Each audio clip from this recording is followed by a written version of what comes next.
Pagdating ko dito, punong-puno ng parasite yung Oh, no. labasan nito. Dahil parasite. Oh no, dalawang malaki. Ang tangkad. Yari saan to mga to?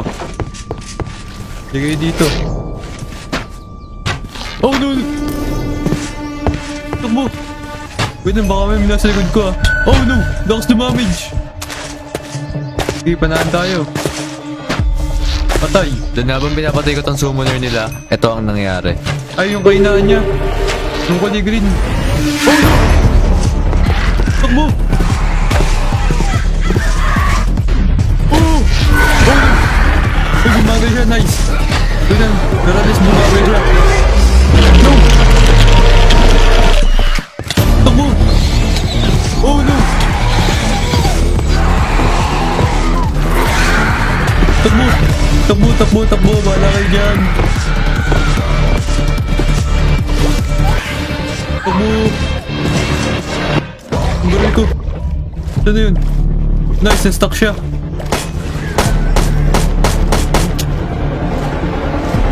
Hindi lang, ayaw pa magkasa.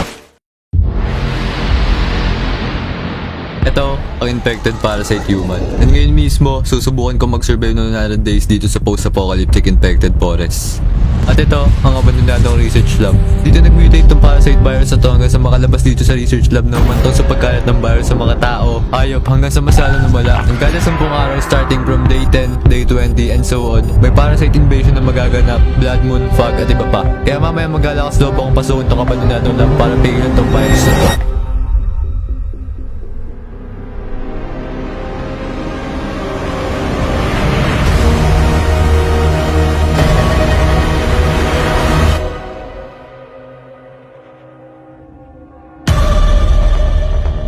On day 1, nag-spawn ako dito malapit sa parang farmhouse, kaya dito na kagad ako dumiretso and sakto nakakuha ako dito ng iron axe kagad. Oh no, may naririnig akong parasite.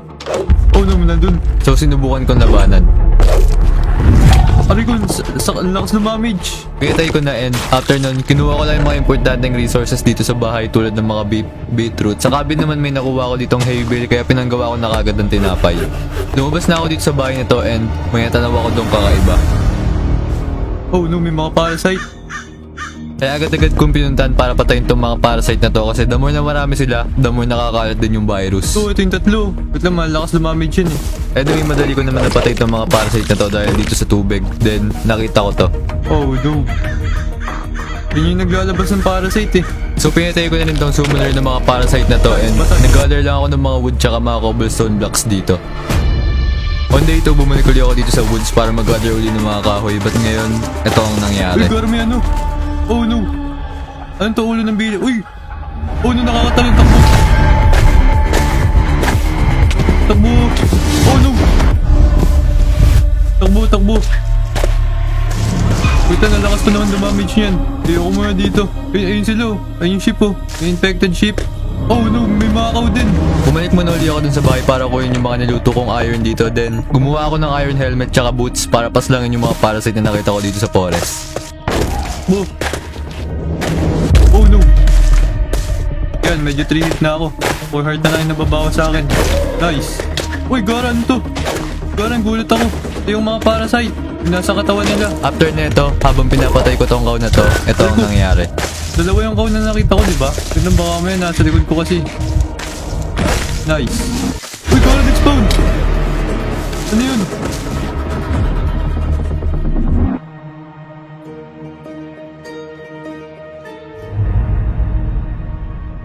On day 3, pumunta ako dito sa cave para mag-gather lang ng mga ores tulad ng coal tsaka iron para gumawa ng iron longsword. Naglibot-libot lang ulit ako dito sa forest, then suddenly, may nakita naman ako ditong infected na cow. Nice. Oh no, may explode! No! Oh no, tumatalon! Ulo ng cow! What? Ulo ng cow yan oh! Kinabukasan gumawa na ako ng iron chestplate ko tsaka iron pickaxe din. Pupunta dapat ako dito sa maliit na bahay na nakita ko kaso Wait lang, meron pa dito. Ang laki na itong isa oh. Ang tangkad. madali ko lang naman napatay kaya Guys. pumasok na agad ako dito sa maliit na bahay na may parang underground. In-explore ko lang tong tunnel na dito and maya-maya lang may nakita ako dito ng chest na may laman Uy, limang diamonds. Arrow din. Tas TNT. Nice. On day 5 naman, pinagpapatay ko lang yung mga parasite na nagkakalat ng virus dito. Kaso, eto yan naman ang nangyari. Do kayo, nagkakalat kayo ng mga ano ha. Ng mga virus ha. Ay, garan yun. Oh no, ano yun? Takbo! Takbo, takbo, takbo! Ano yan? May nag-spawn! Oh no! Ito, tumataas ulit balahibo ko para nakakadiri tignan. Anyway, umalis na muna ako dito din. Nakakita ako dito ng parang billboard tsaka simbahan doon. So, chinek ko muna kung anong meron dito. Ano tong mga to? May batang pa dito. Sino naliligo dito? Habang nangunguha ako dito ng mga berries, may nakita ako dito ang abandonadong sirang kotse. Oh no, nangyari dito? Pinuntahan ko yung church doon, but first, chinek ko muna itong mga nakita ko dito na may radiation sign na nakalagay. Ito yung ano eh. Ito yung nakakalason. Pwede ko ito mamaya pantrap sa mga parasite. Wait lang, may parasite. Isa, dalawa. Wait lang, baka meron pa. Tatlo, kaya ko yan. Eh, meron pa dun, apat. Okay, ligay dito, isa-isa lang. Nice, di ko kaagad. Oh no, lakas na damage. Meron pa dito, dalawa, tatlo pa meron. Umuwi na muna ako sa bahay ko dahil paggabi na and natulog na kagad ako. On day 6, bumalik ulit ako dito sa church para patayin yung mga parasite dito. But first, inalam ko muna kung ilan yung parasite dito sa area na to. Then, isa-isa ko silang pagpapatayin. So, pinagpapana ko muna itong parasite na to. Then, tinignan ko isa-isa kung may laman ba yung mga grave dito pero wala. Ngayon naman papasokin ko itong church dito. But syempre, pinagpapatay ko muna itong mga parasite dito sa loob. Then, pumasok na ako. Nakakuha ako dito ng mga books tsaka mga bala. Umakit ako dito sa watchtower ng building na to and nakakita ako doon ng bahay sa malayo. Next naman may nakita ako dito ng fishing dock na may chest. Kaya bumaba ako para kunin yung mga laman ng chest dito. Pumunta naman ako ngayon dito sa underground na itong simbahan na to. Nag-explore muna ako dito hanggang sa nakakita ako dito ng chest na may mga lamang valuable items and itong isang chest naman may lamang enchanted iron pickaxe. On day 7 magagather lang dapat ako ng mga wood dito but may nakita ako dito ang camping site. May camping site. May dito, may silang ano. May sirang ano, military na ano, kotse, SUV. May nakuha na naman akong bala sa isa sa mga tent dito sa campsite tsaka tong mga survival guide. Binasa ko rin pala tong survival guide dito baka kasi mamaya may mga secret na nakasulat kaso wala kaya umakit naman ako dito sa parang tree house and nakakuha ako dito ng pistol. Uy, wait lang, may baril. What? Nice. Uwi na dapat ako kaso may nakita akong Oh no, may tao. Tao ba yun? Wait lang. Ayoko muna. Baka yun yung nakasulat sa book eh. kinabukasan tinundan ko yung bahay na nakita ko kanina malapit dun sa simbahan. Pagdating ko dito punong-puno ng parasite yung Oh, no. labasan nito. Ang daming parasite. Oh no, dalawang malaki. Ang tangkad. Yari saan to mga to? Ligay dito. Oh no! Takbo! Namamaril! Hey! Nag-spawn ng alien! What? Dalawa! Wait lang, baka may nasa likod ko ah. Oh no! Lakas na damage! Sige, panahan tayo. Patay! Doon habang pinapatay ko tong summoner nila, ito ang nangyari. Ay, yung kainaan niya. Yung kulay green. Oh no! Takbo! Oh! Oh no! Ay, bumagay siya. Nice! Doon lang. Daralis bumagay siya. No! Takbo! Oh no! Takbo! Takbo, takbo, takbo. Bahala kayo dyan. Takbo! Ang baril ko. Ano yun? Nice, na-stuck siya.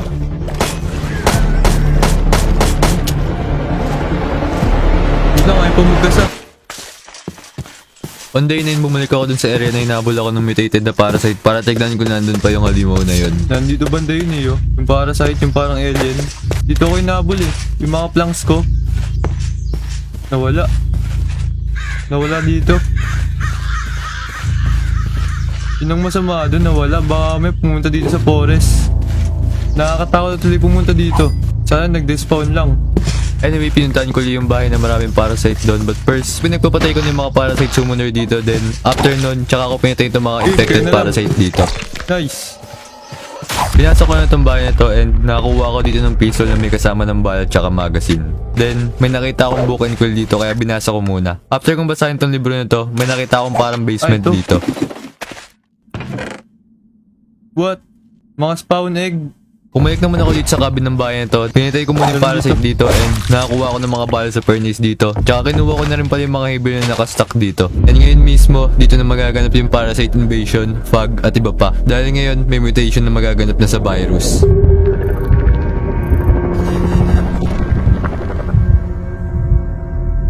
On day 10 pagkagising ko pa lang, ramdam ko na kagad kung gaano kaamog sa labas. Paglabas ko dito, ito ang nakita ko.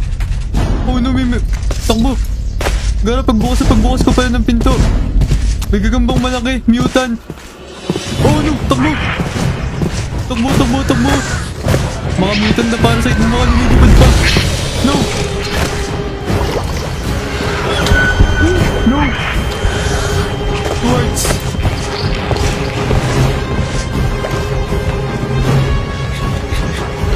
Oh no! Takbo!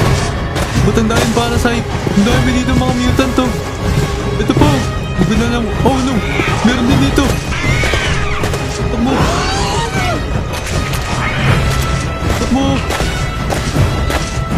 Oh no!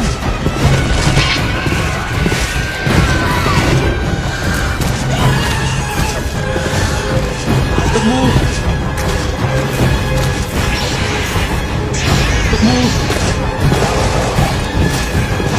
Nasaan yung bahay ko? Hindi ko na lang. Ito. Malapit lang ako dito. Hindi ko makita yung paligid ko. Sobrang amog. Dami nila. Baka nagsisilipatan. Takbo. Ilan baka... Naglock muna ako dito sa bahay ko for a while and pinagmasdan ko lang yung mga pinagagawa nila dito sa labas. Narealize ko na hindi naman sila nakakapasok dito sa bakuran ko not until may nakita akong... Hindi naman sila nakakapasok eh. Ito. Hindi na... Uy, wait lang. May butas. Takbo. Harangan ko yun ito. Kaya pinatay ko muna itong higanting animo na to tsaka ako tumakbo dun. Nice, bali siya. Wait lang. Harangan ko lang. Nice. Oh, ang dami. Ano nangyari? Ba't parang pumupula? Oh, no.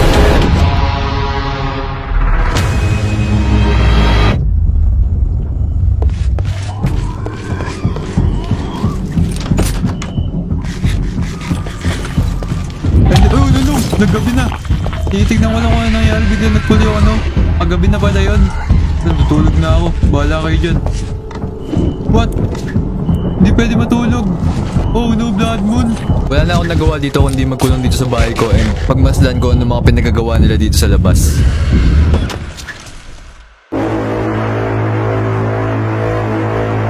Kinabukasan, lumabas na ako dito.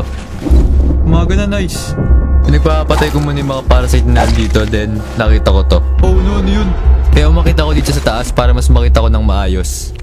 Anyway, pinatay ko muna itong mga nasa labas na parasite dito then may mga limo na parasite na naman ako nakita dito. Oh no. Wait lang. Baka maya kasi pag nilabanan ko yan, walit lang ako eh. Oh no. Pabigla ako eh. Umalis muna ako dito sa area ng bahay ko kasi halos lahat ng parasite nandun. Kaya baka pag lumayo ako ng konti, baka sakaling mag-despawn, then napadpad ako sa bahay na to. Oh no, may bahay. Paglapit ko dito may mga nakita akong sirang sasakyan tsaka mga sign. Sa backyard na itong bahay na to, may nakita akong Oh, no, infected wait, sheep kaya pinatay ko na. And nakita ko na naman itong mabul sa akin kanina. Oh no, yun naman yung mabilis. Ito. Oh no. Huwag mo sabihin nakakatalong ka. Nice. Pumasok na ako dito sa bahay na to and may nakita akong nakasulat dito na nalutan na daw to. Pero syempre chinek ko pa rin isa-isa yung mga nandito. Also pumanik ako dito sa second floor pero karamihan ng mga room dito sa taas wala namang laman or chest. Okay, clear.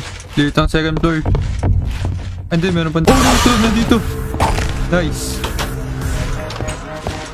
What? Sobrang daming golden apple. Inabot na ako ng gabi dito sa bahay na to, di pa rin ako nakakauwi. Then may nakasalubong pa akong uri Wait ng lang, may ship ulpan dito. ship dito. May mga din ng parasite akong nakita dito habang papauwi ako but ligtas naman ako nakauwi dito sa bahay ko. Kinabukasan, finally, nawala rin yung fog. And suddenly, nakita ko to. Oh, ang dami pa pala dito. Parang yung Demogorgon sa ano, Stranger Things. Naglibat-libat muna uli ako dito hoping na may makita akong mga pwedeng malutan kaso di ko in-expect na makikita ko agad to. Oh, mga... What? Nakita ko kaagad. Anong day na? Halos day 12 pa lang. Oh no! Umalis na muna ako dito sa area na to. Masyado pang delikado na nasa gantong area ako. Pero at least alam ko na kung saan ko hahanapin mamaya. Sumunod na araw dito muna ako nag-base sa may parang treehouse since ang daming mga mutated na parasite dun sa bahay ko. Anyway, naglagay lang ako ng mga torch dito sa paligid ko para sakaling maligaw ako, may palatandaan akong makikita.